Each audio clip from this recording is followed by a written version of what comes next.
Za Českou unitářskou akademii jsme navštívili Protestantský teologický institut v Kluži. A nebo jinými slovy v transylvánském Kološváru. Tato škola vzdělává studenty, kteří se připravují na duchovenskou práci.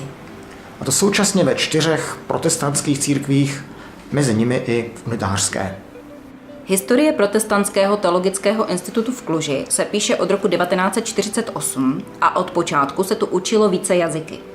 Přesně řečeno, na počátku se tady učilo německy a maďarsky. Ale ani předchozí historie tohoto místa není bez zajímavostí. Vystřídal se tady kostel i hostinec a pro účely vzdělávací slouží už od konce 19. století. Tehdy se sem přestěhovala Protestantská akademie. Pokud bychom se však drželi samotné unitářské linie, tak bychom její nepřetržitou stopu mohli sledovat ještě mnohem dál do historie, vlastně až do doby reformace. Ta historie je velice bohatá, ale i současnost této školy je zajímavá a podnětná.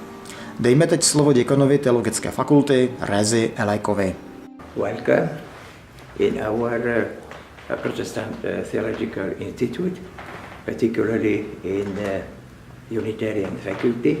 Our Unitarian theological training goes back to the Reformation time and was connected closely to the Unitarian high school.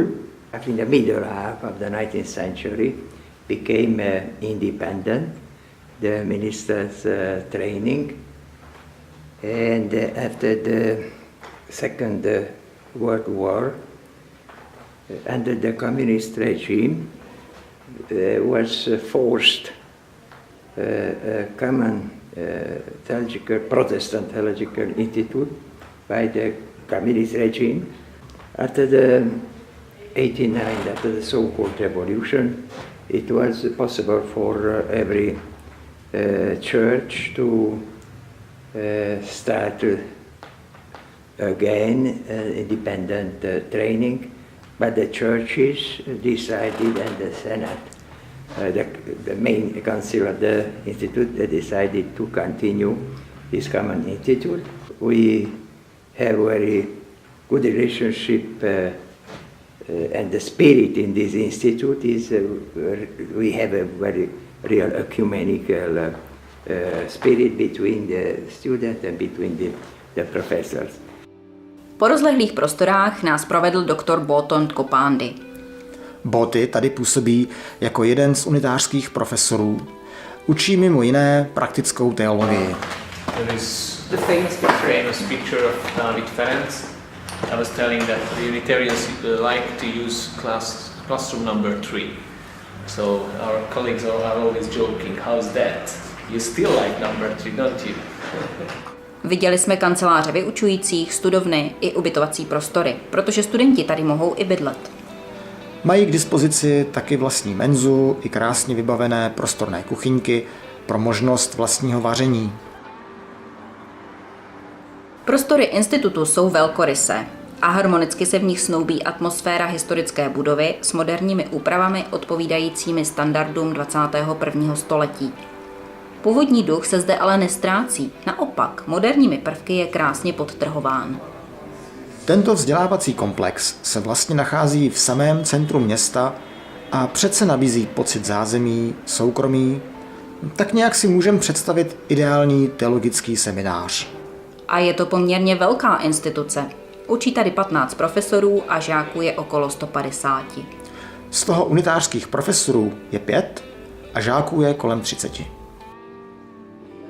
Zavítali jsme pochopitelně také do knihovny. Ta je situovaná v nejnovějším křídle, přistavěném teprve v 80. letech 20. století. Rozhodně je to ale dominanta a chlouba školy. Založena byla na samém sklonku 19. století a první zásadní akvizicí byla rozsáhlá soukromá knihovna biskupa Domokoše Sáze, který institutu daroval.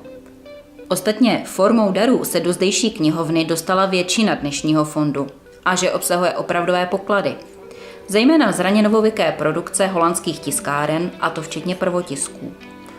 Když tu člověk tak bloudí mezi nekonečnými regály knih, mohl by se cítit ztracený.